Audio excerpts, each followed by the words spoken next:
Bachelor point season 5 কিন্তু শুরু হয়ে গেছে, কিন্তু যে ব্যাচেলর পয়েন্ট সিজন 5 নিয়ে সবার মাঝে ছিল তুমুল আগ্রহ, সেই ব্যাচেলর পয়েন্ট সিজন 5 এর প্রথম পর্ব দেখার পরেই দর্শকরা হয়েছেন হতাশ।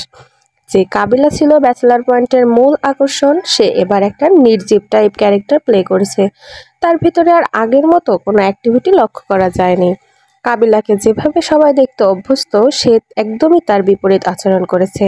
কাবিলাকে সব সময় দেখা যায় সেই নাটকটির বস, সে সব সময় মাতিয়ে রাখে সবাইকে, কিন্তু এবারের সিজনে কাবিলাকে কোনো মুখ্য ভূমিকা রাখতে দেখা যায়নি। সে যে এই নাটকের মেইন একটা ক্যারেক্টার সেটা বোঝাই যায়নি, তাকে দেখা গেছে একদম একা।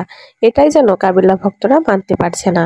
এছাড়াও অন্যান্য চরিত্র যেমন তৌসিফ, শামীম, ইভানা, মিশু এদের ছাড়া ঠিক জমে ওঠেনি। তাই দর্শক ভক্তরা বলছেন যে যতটা আশা করেছিলাম তার থেকে বেশি আশাভঙ্গ হয়েছে। অনেকে তো বলছেন যে মেঘ যত গর্জে তত বর্ষে না, অর্থাৎ যে পরিমাণ প্রচারণা চালানো হলো সেই অনুযায়ী নাটকটি দর্শক মাতাতে পারেনি।